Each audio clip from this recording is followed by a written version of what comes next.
नमस्कार, city news के हिंदी समाचार बुलेटिन में मैं मानसी आपका हार्दिक स्वागत करती हूं। सबसे पहले एक नजर आज की सुर्खियों पर। जिला परिषद के क्रीड़ा व सांस्कृतिक महोत्सव का उद्घाटन।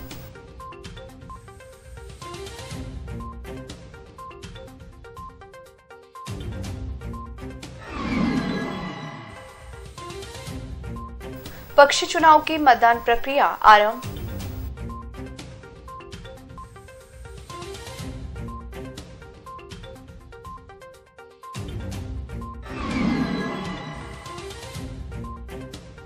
अब स्वच्छता के लिए प्रबोधनकारों की सहायता।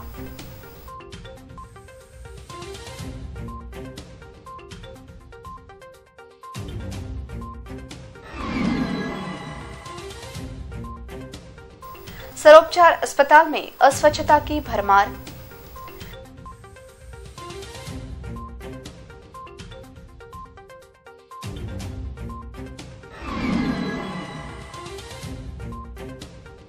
ग्रामीण इलाकों में फिर सक्रिय हुआ गुड मॉर्निंग दस्ता।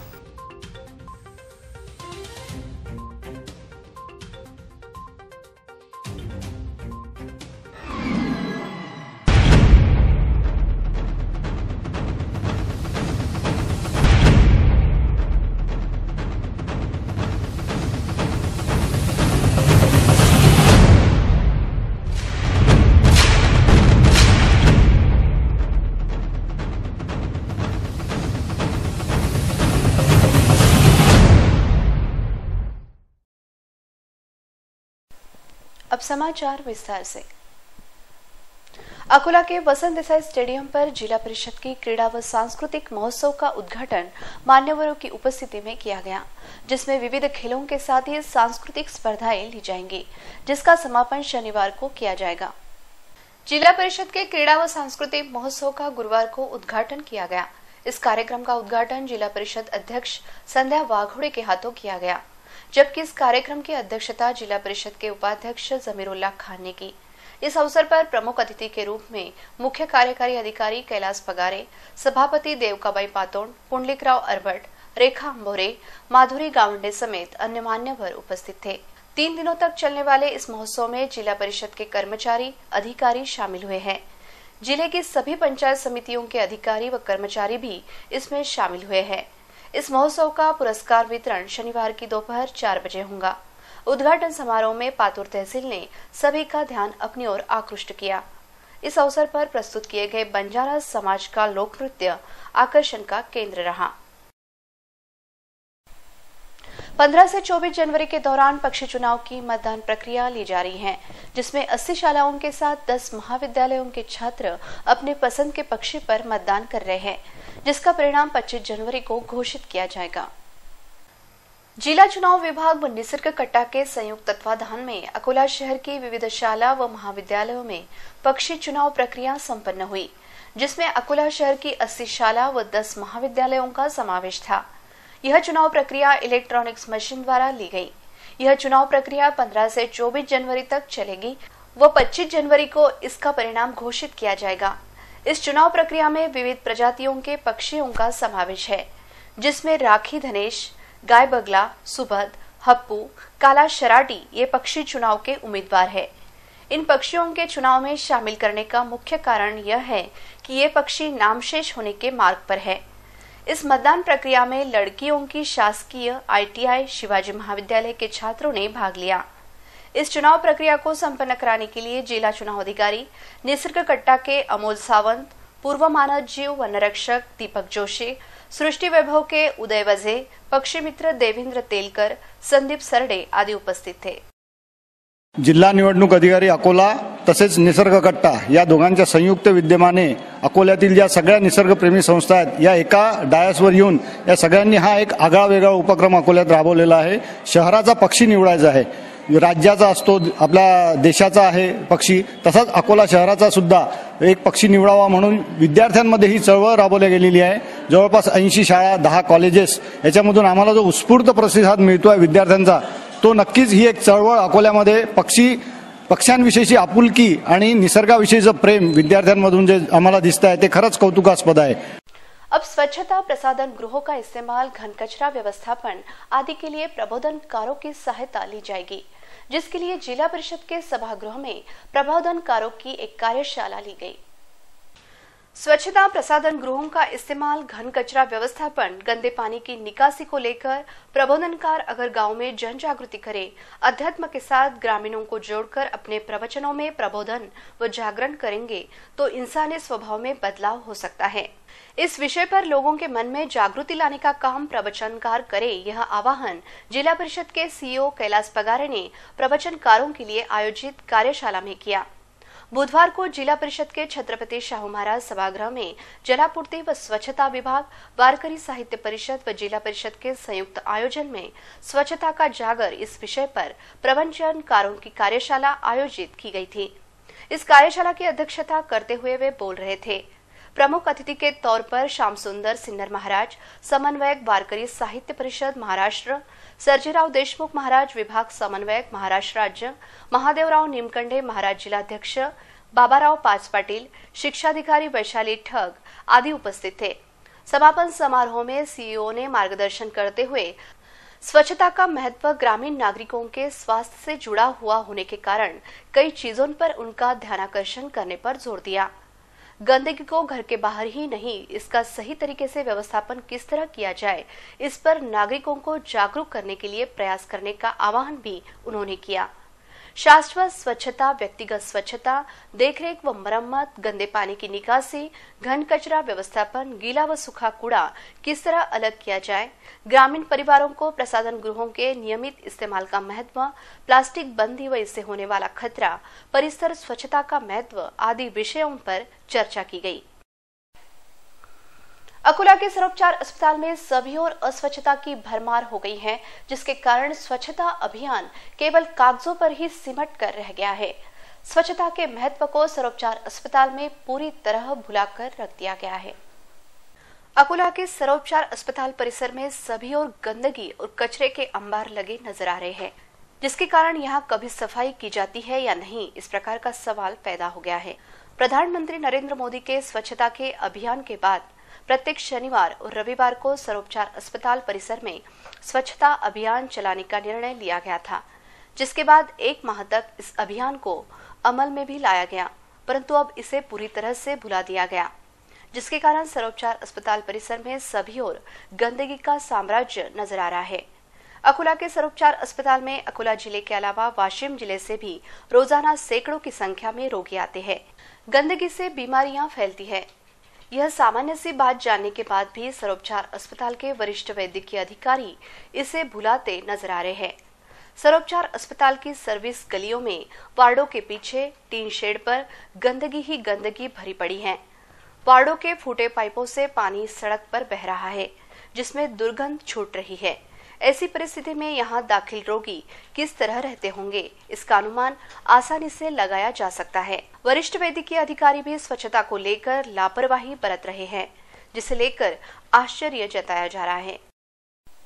स्वच्छ भारत मिशन के तहत जिले के ग्रामीण इलाकों में फिर से गुड मॉर्निंग दस्ता सक्रिय किया गया है। खुले में शौच करने वाले नागरिकों को समुपदेशन किया जा रहा है। उसके बाद आर्थिक दंड के साथ सजा का प्रावधान रखा गया है। स्वच्छ भारत मिशन के अंतर्गत अकोला जिले के ग्रामीण भागों में गुड मॉर्निंग दस्ते को फिर से सक्रिय किया गया है। केंद्र व राज्य सरकार द्वारा खुले में शौच मुक्त ग्राम करने के उद्देश्य से यह अभियान चलाया जा रहा है। शासन द्वारा शौचालय निर्माण के लिए अनुदान भी दिया जा रहा है।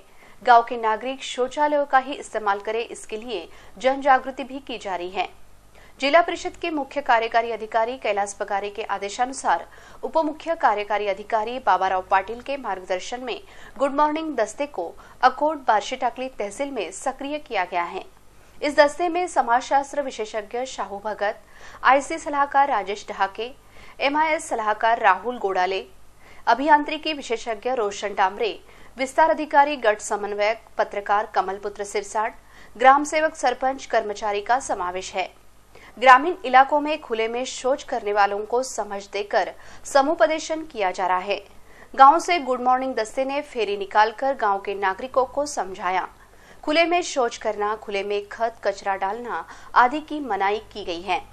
समुदेशन के बाद भी कोई खुले में शौच करता है तो 1200 रुपए तक आर्थिक दंड, 6 महीने की कारावास की सजा का प्रावधान भी रखा गया है।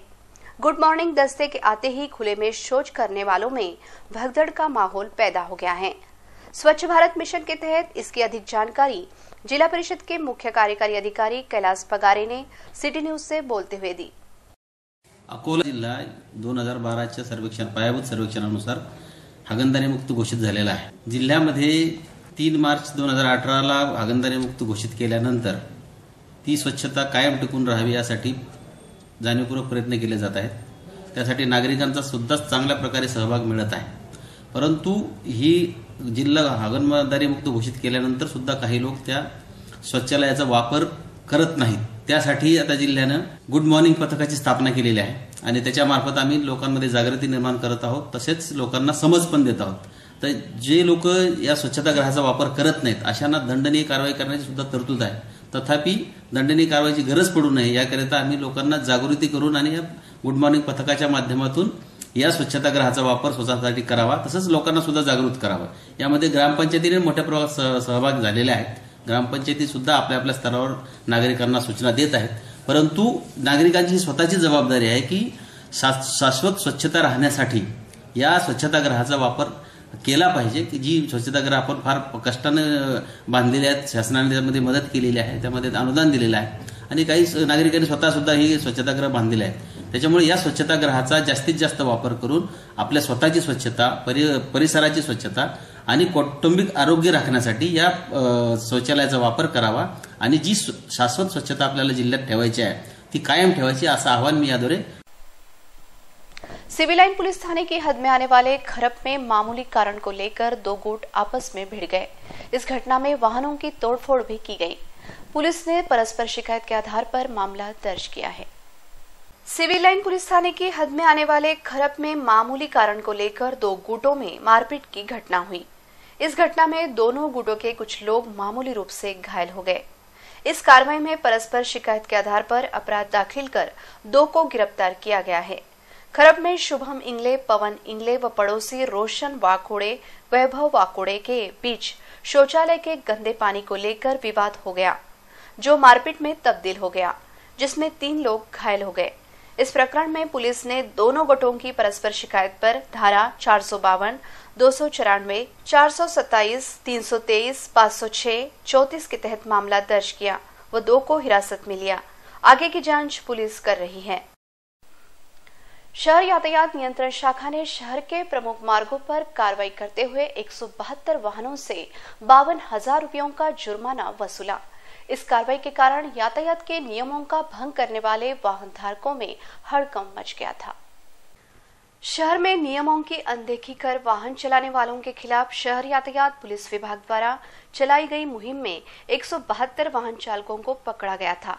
वाहनों से संबंधित दस्तावेजों की जांच करने के बाद पुलिस ने उन पर नियमानुसार कार्रवाई करते हुए 52,000 रुपए का जुर्माना वसूल किया गया। पुलिस विभाग की इस मुहिम के कारण बुधवार की सुबह वाहन चालकों में हड़कंप मच गया था। सड़कों पर वाहन चलाने के दौरान नियमों का पालन करना नितांत आवश्यक होता है, किंतु वाहन चालक नियम का पालन करने की बजाय उसकी अनदेखी करते हैं, जिसके चलते कई बार दुर्घटनाएं घटती है तथा चालकों को पुलिस कार्रवाई का सामना करना पड़ता है। ऐसे ही नियमों की अनदेखी करने वाले चालकों के लिए बुधवार काफी महंगा साबित हुआ। शहर यातायात पुलिस विभाग की कमान संभाल रहे पुलिस निरीक्षक विलास पाटिल की अगुवाई में बुधवार की सुबह शहर के मार्गों पर वाहनों की जांच के लिए विशेष मुहिम चलाई गई। इस मुहिम में पुलिस ने निजी वाहन, ग्रामीण परमिट के ऑटो, अनुमति से अधिक वाहन में यात्री बैठाने वाले वाहन, मंजूर विद्यार्थियों के अनुपात अधिक छात्र बैठाने वाले वाहन, लग्जरी बस, ओमनी, काली पीली टैक्सी, महिंद्रा मैक्स पकड़ा गया। वाहनों को शहर यातायात कार्यालय लाकर उनके दस्तावेजों की जांच की गई। जांच के दौरान पुलिस को 172 वाहन चालक दोषी पाए गए, जिससे पुलिस ने उन पर जुर्माने की कार्रवाई करते हुए 52,000 रुपए का दंड वसूल किया। राष्ट्रीय महामार्ग क्रमांक 6 पर डोंगरगांव फाटे के पास दौड़ रहे कंटेनर में अचानक आग लग गई। इस आग में कंटेनर का कैबिन जलकर खाक हो गया।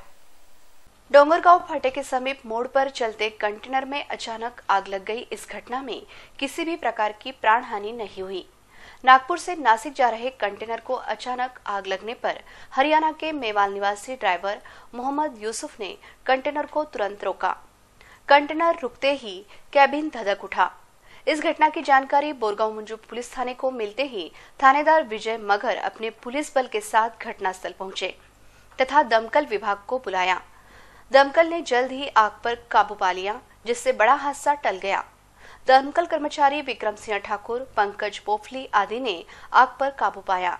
इस आग में कंटेनर का कैबिन पूरी तरह से जलकर खाक हो गया। यह आग वायरिंग में शॉर्ट सर्किट के कारण लगने की संभावना जताई जा रही है।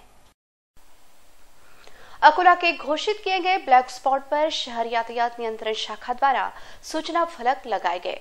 अकोला में 104 स्थानों पर यह सूचना फलक लगाए गए। जिले में घोषित ब्लैक स्पॉट निर्धारित करने के पश्चात शहर यातायात पुलिस विभाग की ओर से वहां पर सूचना फलक लगाने का काम किया जा रहा है। पुलिस विभाग की ओर से अब तक 104 स्थानों पर सूचना फलक लगाए गए हैं। इन सूचना फलक का अनुसरण करने के बाद दुर्घटनाओं के प्रमाण में कमी आने की संभावना व्यक्त की जा रही है। वाहन चलाने के दौरान बरती जाने वाली मानवीय गलतियों के कारण दुर्घटनाओं का प्रमाण बढ़ता चला जा रहा है। संबंधित विभाग की ओर से दुर्घटना के प्रति 3 वर्षों के आंकड़े तथा घटनास्थल का जायजा लेकर उन्हें ब्लैक स्पॉट की श्रेणी में रखा जाता है। विगत 3 वर्षों के बाद हुई जांच के पश्चात ब्लैक स्पॉट तय किए गए।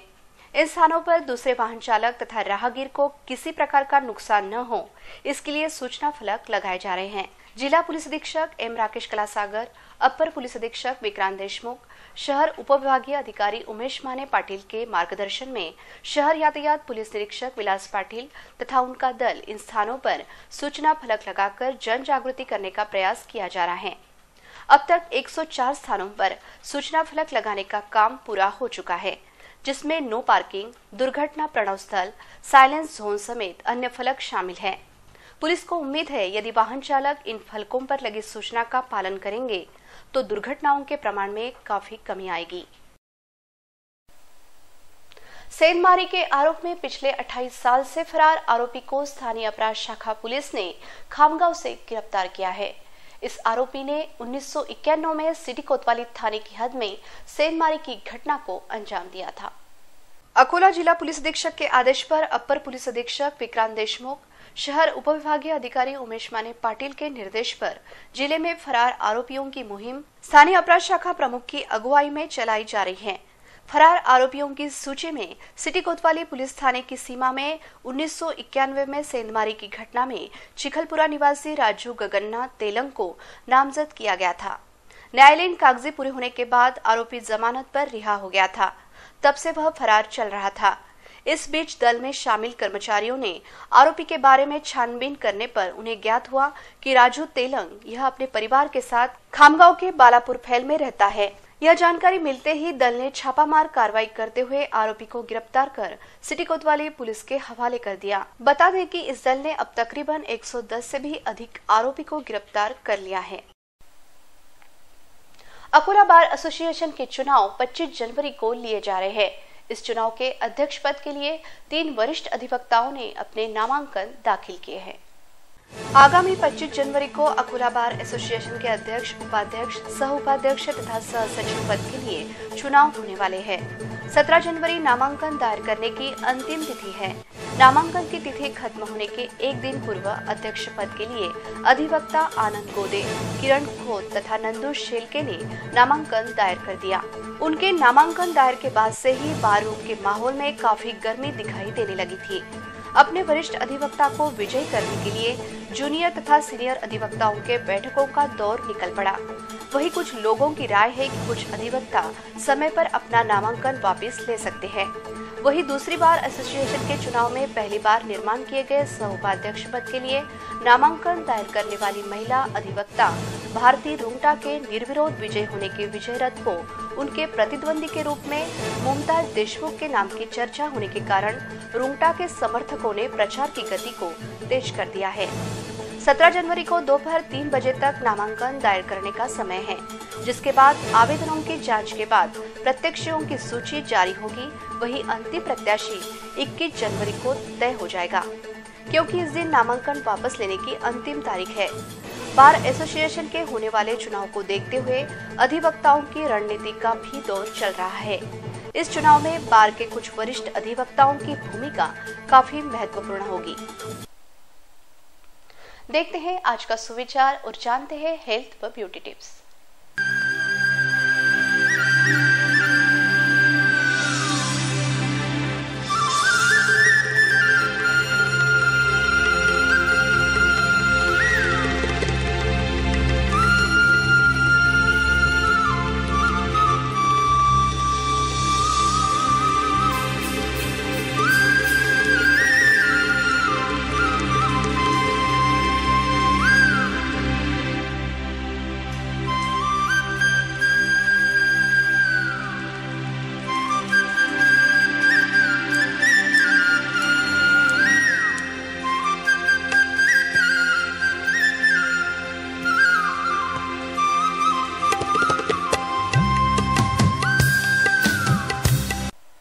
अंत में एक नजर आज की सुर्खियों पर।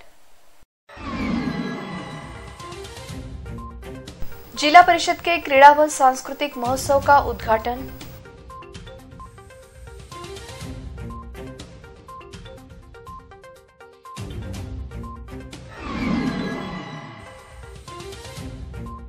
पक्षी चुनाव की मतदान प्रक्रिया आरंभ।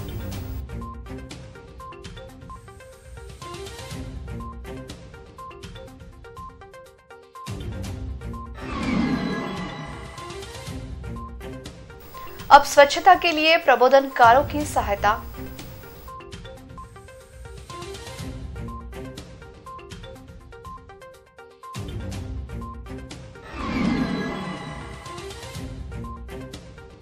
सर्वोपचार अस्पताल में अस्वच्छता की भरमार।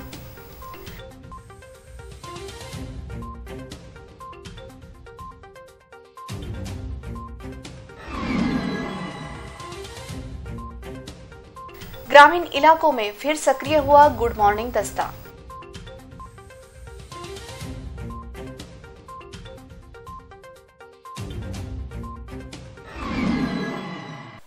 फिर मिलेंगे शहर की ताजा जानकारी तथा महत्वपूर्ण घटनाओं के साथ। नमस्कार।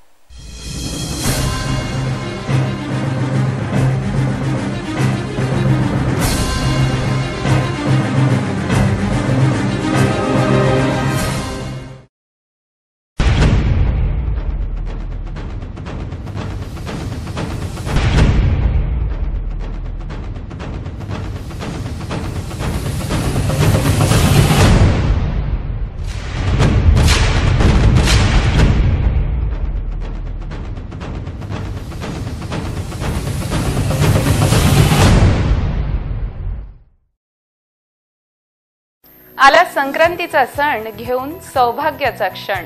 चला सिटी मैत्रिणींनो पुन्हा भेटू, आनंद आणि मैत्रीचं वाण लुटू। तिळगुळाच्या पदार्थांची मेजवानी, उखाण्यांची स्पर्धा, बघूयात कोण घेणार संक्रांत सुंदरीचा मान। सिटी मैत्रिणींसाठी खास हळदी कुंकवाचा कार्यक्रम दिनांक 20 जानेवारीला रविवारी। स्थळ आहे सुधीर कॉलनी प्रांगण, सायंकाळी 4 वाजता। चला सिटी मैत्रिणींनो, उखाणे स्पर्धा, संक्रांत सुंदरी स्पर्धा आणि तिळगुळांचं व्यंजन या स्पर्धांमध्ये सहभागी व्हा आणि भरपूर बक्षिसं जिंका। मात्र हळदी कुंकवाला नक्की या।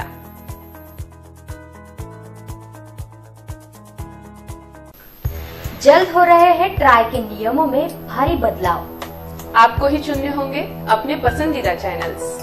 देखिए आपके चैनल्स हमारे साथ। आरआरसी का वादा, कम से कम में फायदा ज्यादा। अभी करें अपने केबल ऑपरेटर से संपर्क। चुने अपने पसंदीदा चैनल्स। आरआरसी नेटवर्क, अपना शहर, अपने लोग, अपना चैनल।